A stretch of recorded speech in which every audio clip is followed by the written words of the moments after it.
Seja bem-vinda, Luíse. Obrigada, Douglas. Estamos estreando aqui o nosso podcast de volta em 2025. É um prazer ter você comigo aqui pela primeira vez. E olha, deixa eu apresentar a minha convidada aqui. Ela é casada com o Dr. João Francisco, mãe do Henrique, de 11 anos, do Felipe, de 8. Nasceu lá em Londrina e veio parar aqui em terras mafrenses. Como é que foi essa transição, chegar aqui em Mafra hoje? Então, eu nasci em Londrina e de lá eu fui para Lages com a minha família. Minha mãe, a família da minha mãe toda é de lá, de São Joaquim, em Lages, né? E então a gente morou até... Eu tinha 12 anos quando... Passou muito frio? Muito frio. Era uma terra muito fria gelada, lá, muito gelada, muito vento, mas eu sempre gostei de inverno, de frio, então para mim não sentia muita esse frio todo, assim, que as pessoas têm dificuldade, né?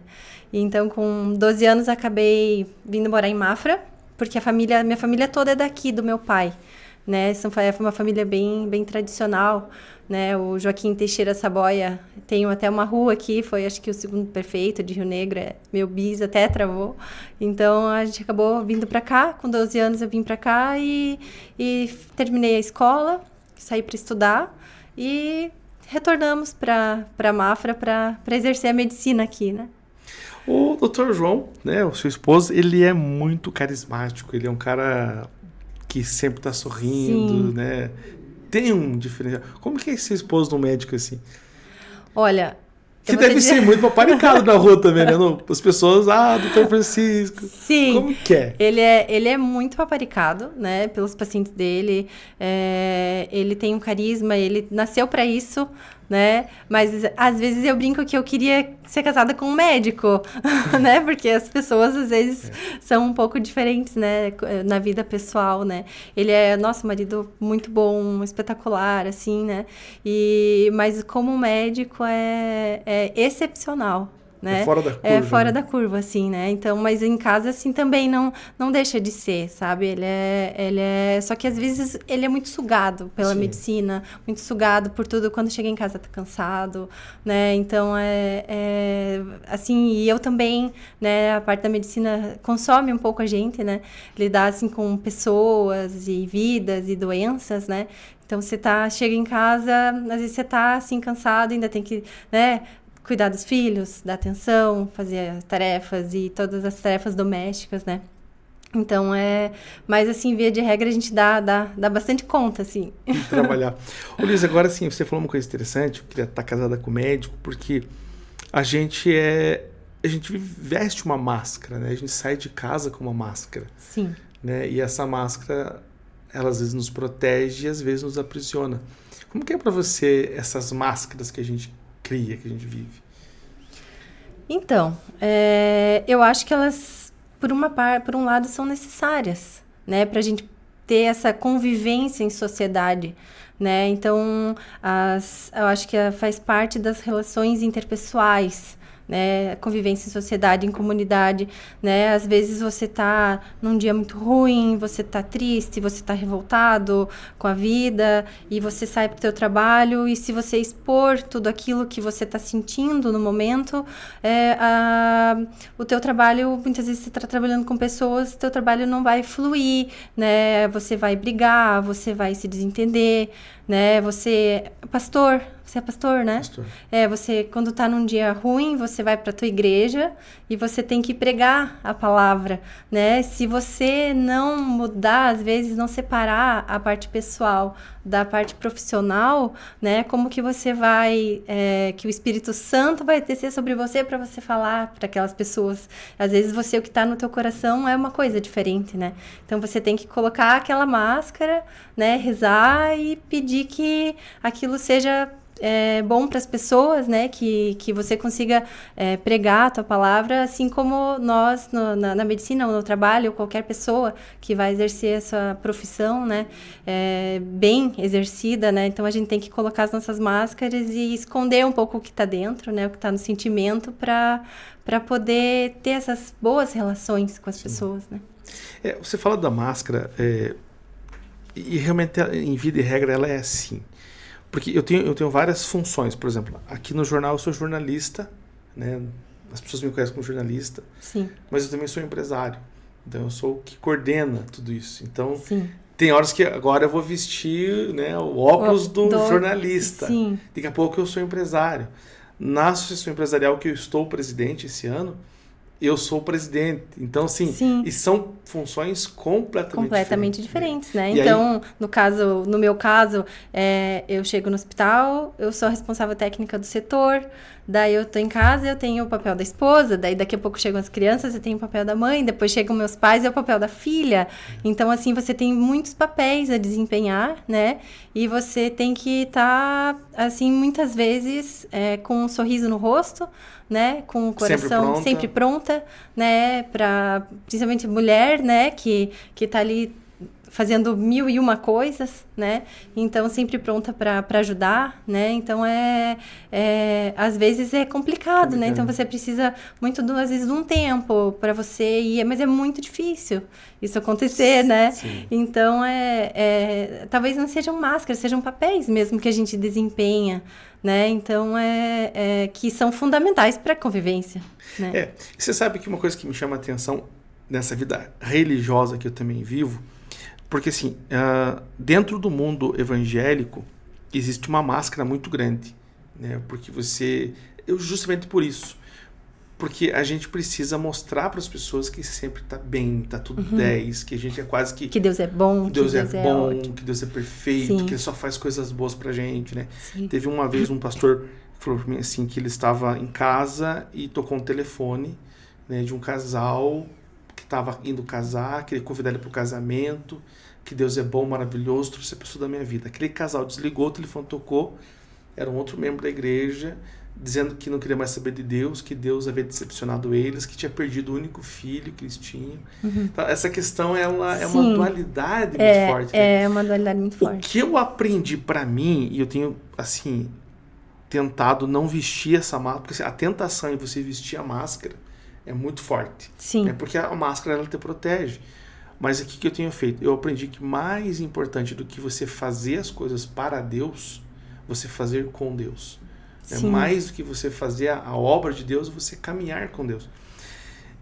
E Deus nos criou, então eu tenho essa consciência, e as pessoas que estão à minha volta, eu sou natural, eu sou humano, eu vou falhar, eu vou errar. Né? Sim, todos falhamos, né? Todos nós somos seres humanos, né? Então, acho que tentar a perfeição não tem como, né? Só Deus é perfeito.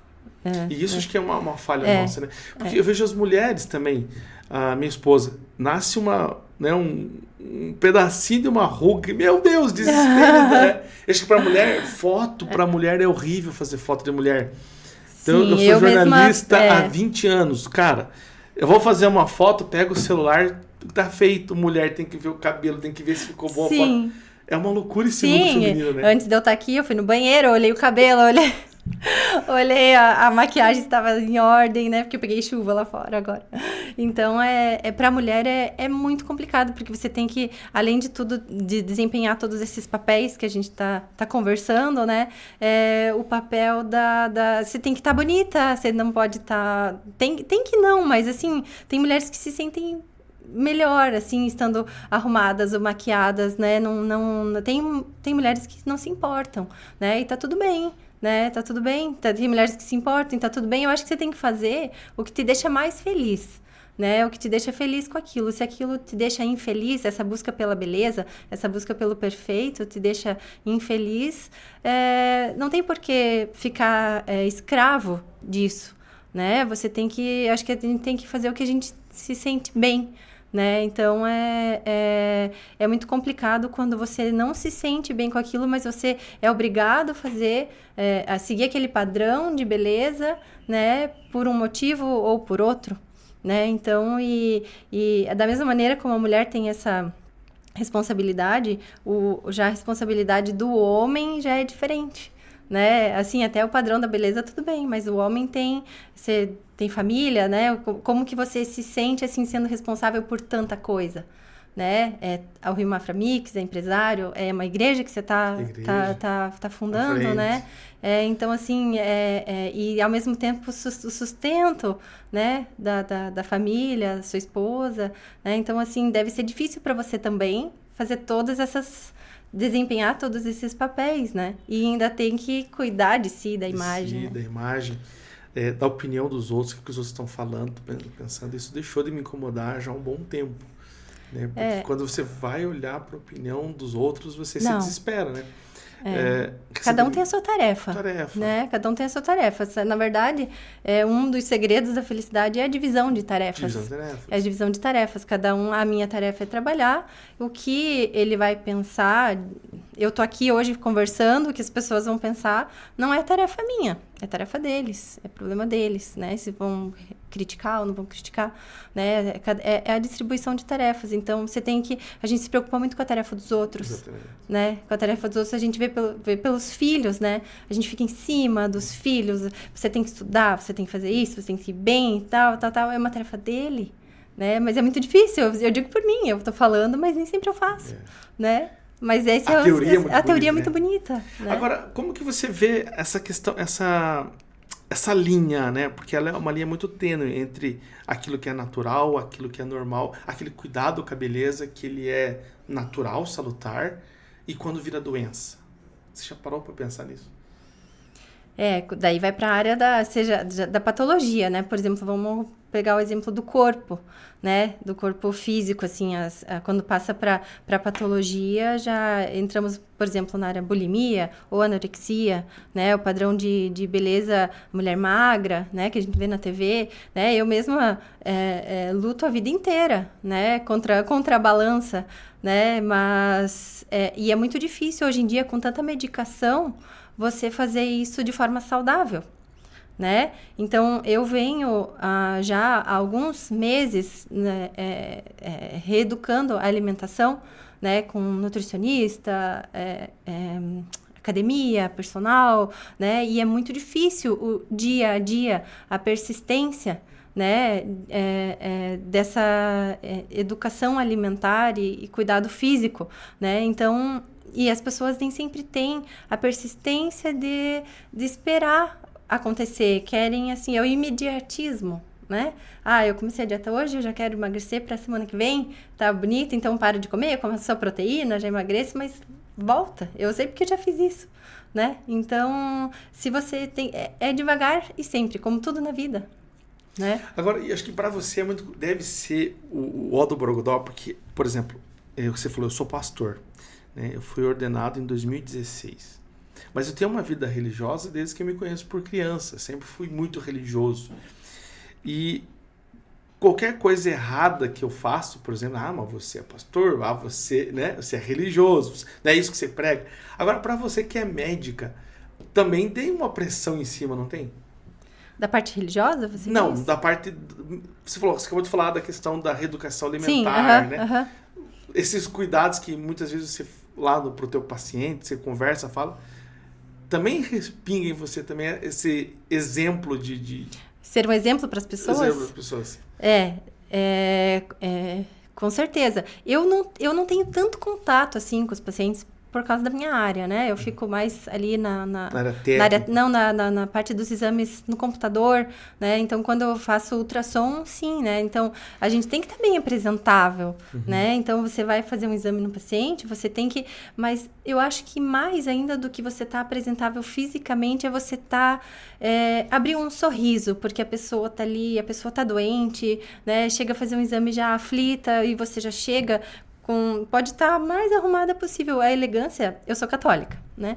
Então, como diz o padre, o padre disse na última missa, a elegância não está na roupa, né? A elegância não está no cabelo, não está no que você está vestindo. A elegância está na tua boa educação, está no teu poder de dar um bom dia, de você abrir um sorriso para o paciente, para a pessoa que você está conversando, né? Então, essa é a verdadeira elegância que vem de Deus, que vem de dentro, né? Claro, a roupa importa, né? Eu acho que sim, eu acho que a vestimenta, o físico importa, né? Mas a verdadeira elegância está na maneira de tratar as pessoas, né? Você pode estar aqui de terno, gravata, chegar na tua empresa, não dá bom dia para ninguém, né? Aquilo tudo, aquela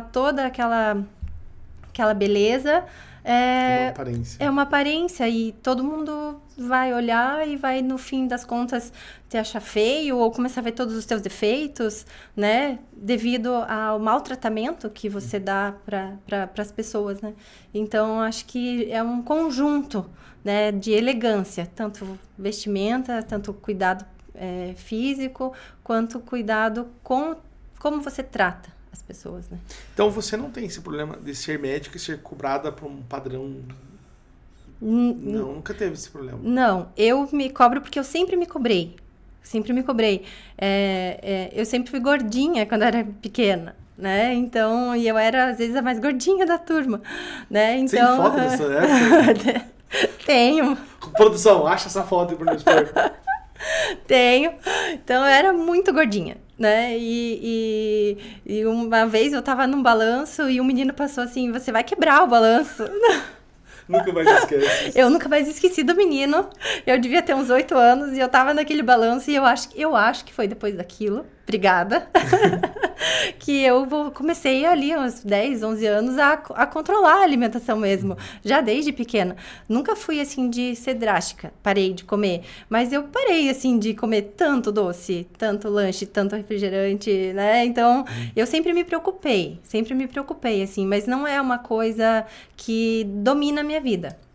Tanto que nas 2 gravidez dos meus 2 filhos, a minha médica disse assim, não estresse com isso, e eu não estressei, eu comi, né, eu fui feliz na gravidez, comi o que me dava vontade, e depois eu perdi assim, naturalmente, né, foram 5 anos para perder 25 quilos, né, quem me conhece sabe que é verdade, eu levei quase 6, meu filho tá com 8, eu levei quase 7 anos para voltar ao meu peso, né, que eu engordei bastante. Mas não é uma coisa que me domina, é assim, que eu sou escrava disso. É uma coisa que eu gosto, me faz bem.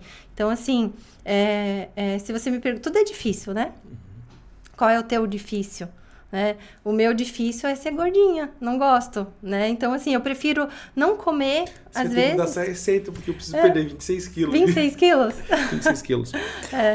Luísa, é estranho eu ouvir você, a minha médica, né? Você é uma médica e falando de minha médica. Sim. Como que é ser médico? Ser médica? Olha, eu acho que... Assim, porque o médico, ele tem um poder, assim... De convencer uma pessoa, por exemplo, do cara chegar num consultório, cara, você tá bem. E às vezes não tá bem, mas só o fato do médico, não, vai dar tudo certo, vai melhorar. Ele dá vocês têm digamos assim, um poder na mão ali, né? Assim como você, como pastor. Sim. A gente tem o poder de influenciar as pessoas, né? Então, a gente influencia e a gente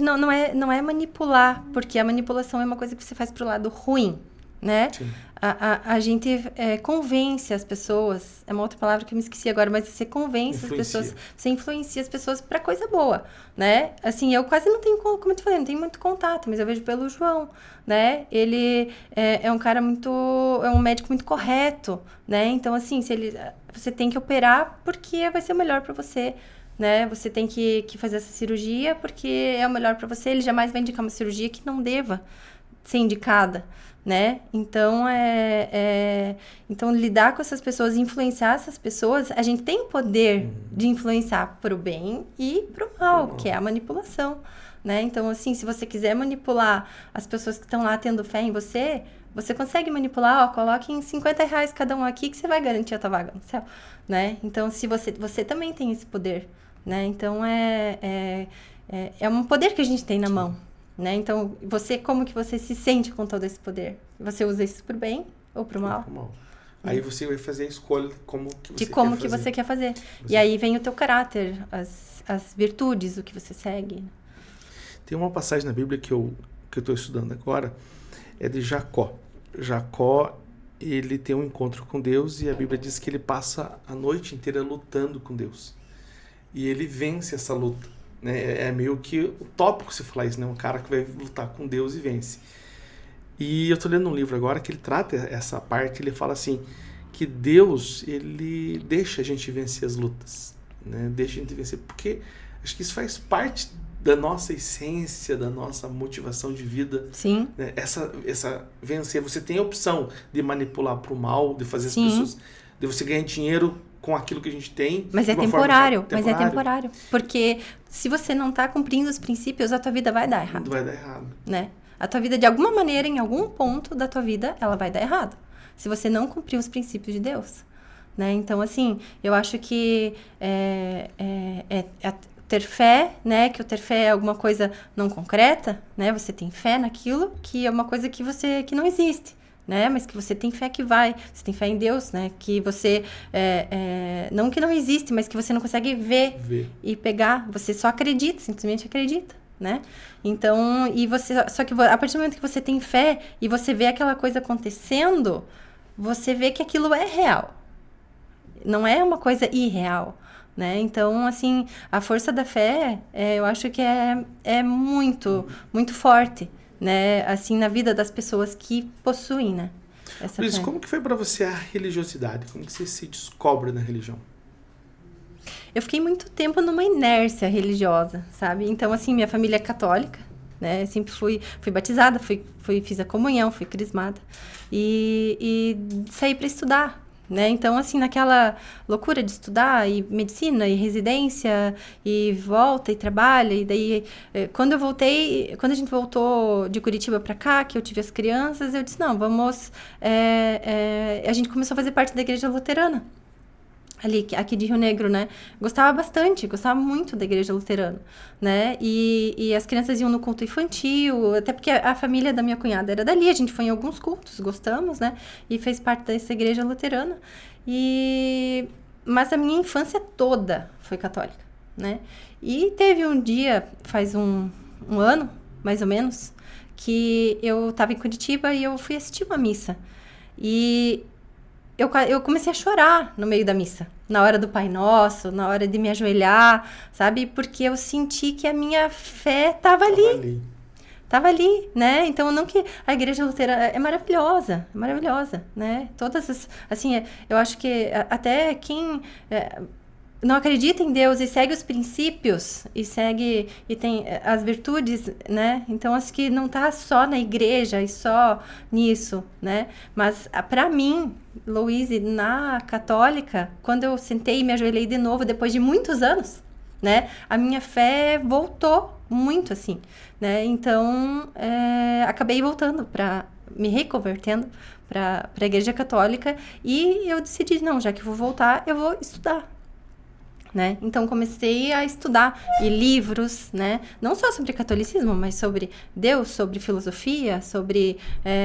agora mesmo eu estou lendo um que se chama Coragem de Não Agradar, que ele fala de um médico chamado Adler. Ele era um austríaco e ele é uma teoria contrária ao Freud, assim. Então, assim, comecei a estudar muitas coisas, né? E graças a essa missa que eu assisti, que eu voltei a me reconectar com Deus. E nisso eu trouxe os meus filhos junto, o João, né? O João tá indo, vai comigo na igreja, as crianças reclamam, né?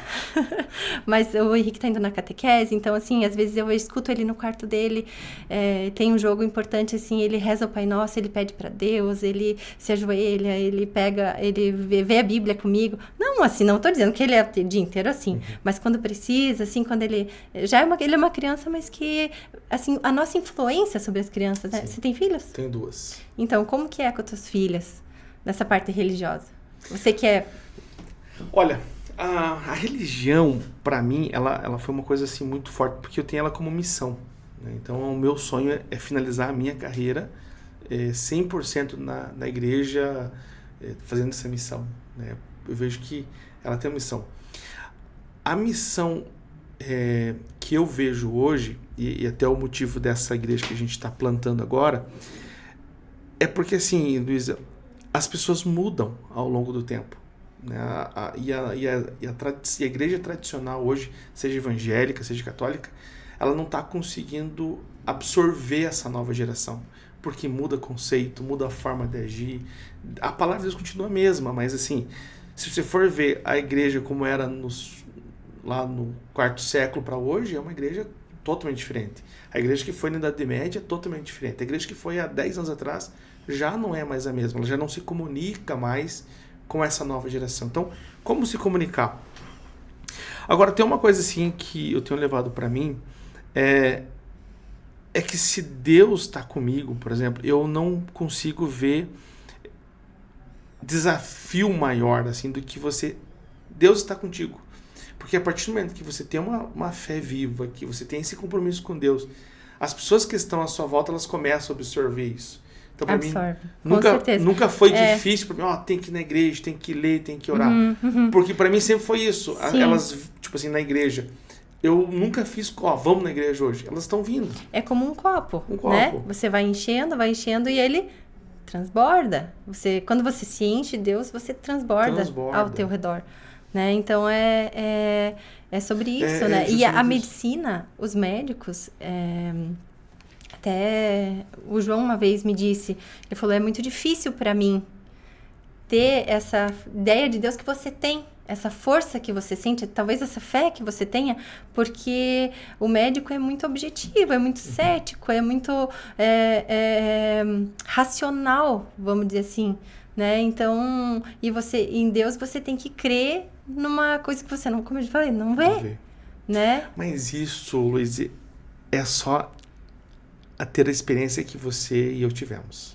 Sim, exatamente. A hora que ele sentir Deus, assim, que ele sentir na veia dele aquela presença, cara, ele e muitas pessoas, ele já tá, assim, sabe? Porque a partir do momento que você sente isso, você tem que dar continuidade, né? E não é uma tarefa fácil, é dia após dia. Como eu falei, para mim foi há um ano atrás. E desde esse dia, todos os dias eu leio a Bíblia, né? É como a dieta, né? Não é uma coisa assim que...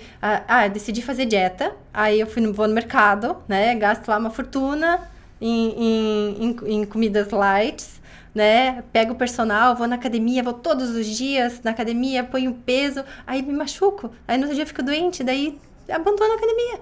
Então, você vai com aquela força total e...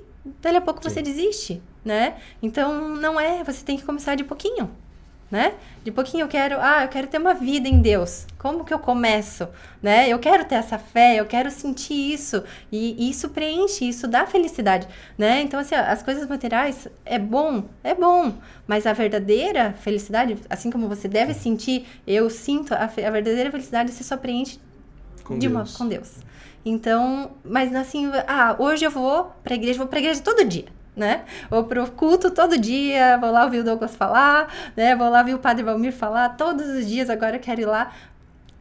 Isso, assim, no meu ver, é como essa onda da academia, né? Então, é todo dia um pouquinho. E quando você vê aquele dia que você não pega a Bíblia, você sente falta. E daí você vai lá e lê mais um pouco, e aquilo vai te instigando a ler mais e mais e mais, né? Então, todos os dias eu leio Provérbios do dia, né? Que é que o Salomão escreveu, né? Então, hoje é dia 16, então eu leio Provérbios do 16, 17. E lá, assim, os provérbios eu acho que tem quase tudo. Tudo. Você já leu? Já. Vou perguntar, né? Olha, tem uma coisa muito legal que eu achei. Eu fiquei muito maravilhado quando eu vi. Teve a inauguração de uma clínica e tava lá eu que fui lá fazer a cobertura e chegou o João. E você chegou mais no final. Eu? Quando? Nessa clínica que foi inaugurada ano passado, na Rio Lab. Do Emílio? Emílio. A Unimagem? Unimagem. Sim. Unimagem. Sim. Você chegou no final. A gente chegou no final. E eu achei tão bonito que, assim, quando você chegou, eu tava ali em volta, o João começou a apresentar você pra todo mundo. Essa aqui é minha esposa. Essa aqui. E pra mim ele chegou umas 2 vezes. Essa aqui é minha esposa. Que legal, prazer. Aí deu uma volta, acho que ele tava tão emocionado em ver você. Essa aqui é minha esposa. Que legal. Vocês têm essa conexão muito legal, né? Eu achei tão bonito vocês dois ali. Essa aqui é minha esposa. Sim. Claro, como todo casal, né? A gente passa por dificuldades, a gente passa por afastamentos, né, Douglas?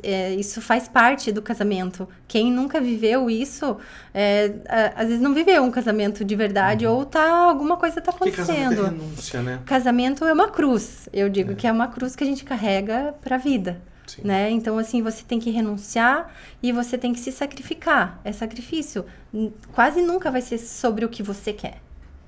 Né? Vai ser sobre o que o outro quer, sobre o que os filhos querem, né? Então, todo dia um sacrifício. Se me perguntar o que eu gosto de fazer, eu gosto de trabalhar, né? Eu gosto de cavalos, amo piano, toco, amo fazer minhas aulas de francês, mas assim, esse ano eu parei com o francês, nunca mais andei de cavalo, não toco mais piano, né? E eu trabalho, né? Então, todo o resto do tempo é dedicado para eles, né? Para o trabalho, que é uma coisa que eu amo e que eu não vou deixar, né?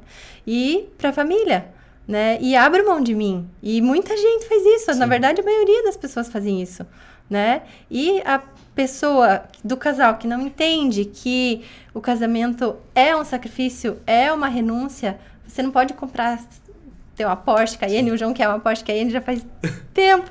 Você não pode ter, porque tem outras coisas. E são coisas que te preenchem e que você fica feliz com aquilo. Né? Então, não tem problema. Luiz, para encerrar nosso bate-papo, porque senão a gente vai a noite toda aqui. Qual é o segredo para você estar 13 anos casada, né? 13 anos. 13 anos casada.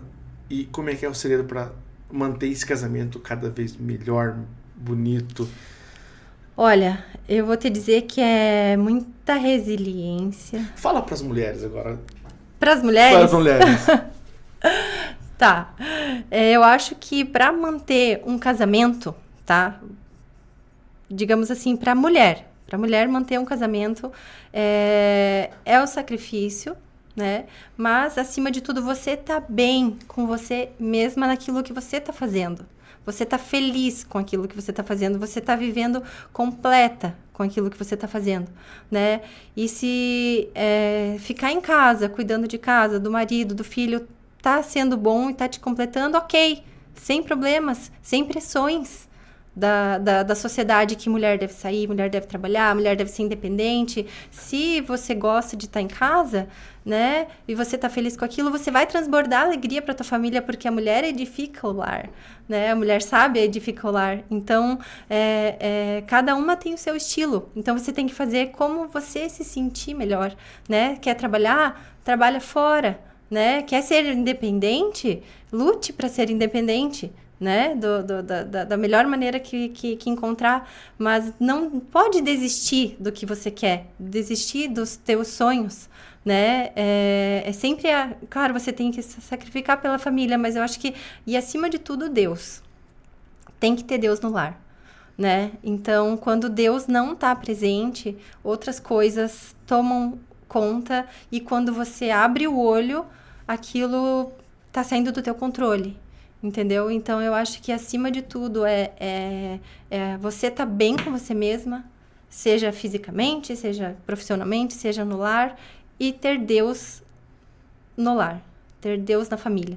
Eu acho que isso aí que é fundamental para um segredo de um bom casamento, da família, né? Da preservação da família.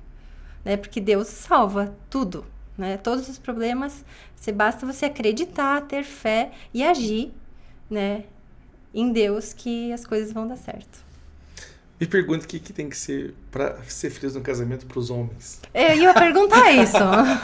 Eu ia devolver a pergunta agora. Eu estava esperando se você ia comentar alguma coisa. Ô, Luiz, eu digo o seguinte, sinceridade, muita sinceridade. Homens, escutem suas mulheres. As mulheres, elas têm, acho que o 6º, 7º, 8º sentido. Quando o João não me escuta, ele se lasca. Se lasca. Se lasca. Se lasca. Quando a Michelle bate, assim, ó, eu tenho raiva de ter raiva. Porque, assim, ela bate o olho assim, ó, não vai dar certo. E não dá certo. Não vai, sabe? Exatamente. A mulher, e assim, a gente perde muito. E assim, eu era pra mim estar muito melhor se eu tivesse ouvido minha mulher lá atrás. Eu sempre fui muito afoito Eu acho que faz parte da essência masculina, né? Querer, talvez assim, por esse, assim, eu sou o chefe do lar, eu tomo as decisões, né? O homem, né? Mas esse sexto sentido da mulher, essa coisa que alguém te fala alguma coisa, parece que alguém tá te dizendo que aquilo, isso aí é só a mulher que tem. Não adianta. As mulheres têm. Tem esse e dom. Os homens, eu acho que eles têm que ouvir mais, como você falou mesmo, né? Ouvir as mulheres, porque dificilmente a mulher vai falar uma coisa pro marido para prejudicar ele. Porque a gente tá no mesmo avião, se o piloto cai, cai todo mundo. Né? E a outra coisa que são 2 conselhos que eu levo para mim. Ouvir a sua mulher e ser um homem. Tá faltando muito homem no mercado. O homem tem que ser homem de verdade. Porque a mulher, ela pra mulher se sentir bem, ela tem que estar ao lado cada um ter o seu papel. Cada um ter o seu papel. E hoje eu tô vendo assim, muito homem que virou menino, que virou filho. Cara, isso é um desastre. O homem tem que ser homem. Ponto final. O homem, ele não faz porque ele gosta, ele faz porque precisa. Você tem que fazer o que você precisa, não, né? Fazer o que deve ser feito. Né? Fazer o que deve ser feito. Luísa, tem um desafio pra você. Fale. O próximo programa você tocar e conduzir foi muito bem. Será? Foi excelente. Deixe nos comentários o que você achou da Luísa aqui. O podcast está aberto para você fazer aí e tal. Obrigada. No primeiro já foi muito bem. Muito obrigada. Topão o desafio? Acho que sim. Muito obrigado pela tua presença. Obrigada a você pela oportunidade. Quantos anos de médica? Me formei em 2007. 2007. Então já tem alguns uma anos, casinha aí. Sucesso para você, para sua família. Muito obrigada, eu sou igualmente. Fã do seu marido. Ele foi ele que me operou da vesícula e eu cheguei lá com tanta... Assim, tem um momento assim, na minha vida que foi ímpar quando eu cheguei, porque eu vinha sofrendo da vesícula um bom tempo e não sabia. Né? E fui no médico algumas vezes e ninguém descobriu o que era a vesícula. Quando eu cheguei lá porque eu precisava só tomar um remédio e ir embora. Ele olhou pra mim e falou assim, cara, você vai morrer. Cara, a hora que ele falou disso pra mim, eu falei, não, doutor, você vai morrer, ele cara. É assim. Você não sai daqui. E eu saí do consultório pra mesa de cirurgia. Cara, não, o João, ele tem... Ali ele tem foi... A minha vida foi assim, eu revi minha vida, sabe? E assim, eu posso te dizer, ele sofre por cada paciente que ele perde. Ele sofre muito, né? Muito mesmo, assim. Então, cada paciente, eu digo para ele, para de se envolver tanto emocionalmente com seus pacientes, porque é muito paciente, ele trata paciente oncológico, né? Então, são pacientes graves, que já estão graves, e os pacientes oncológicos acabam que falecem, que morrem, né? Então, e cada morte é um sofrimento, são dias, assim, que ele fica sofrendo e eu rezo muito por ele, para que o Espírito Santo ilumine o coração dele, ilumine o coração das pessoas que perderam seus entes queridos, né? Rezo muito por todo mundo, assim, e eu espero realmente que tanto o João quanto todos os médicos que têm essa mesma humanidade, né, encontrem Deus e o Espírito Santo para acalmar nessas horas, porque é muito triste você tentar salvar um paciente, tentar salvar uma vida e se frustrar e não conseguir. E é o que eu falo para ele, João, você não tem controle sobre a vida e a morte. Você não tem esse controle. A vida e a morte é só com Deus. Você faz o teu melhor, você é tecnicamente bom no que você faz porque tem que fazer. Você não vai ter esse controle, né? Então, a tua consciência só tem que estar limpa que você fez o melhor, né? E o resto é Deus, não adianta. Né? É Deus, né? Sempre. Tinha um presentinho pra você? Uma lembrança pra você. Bom, obrigada. Nós vamos ficando por aqui, desejando você um excelente ano, que Deus abençoe você e a sua família, e a gente se volta no próximo programa. Tchau, aqui pessoal. Com a Luísa. Obrigada.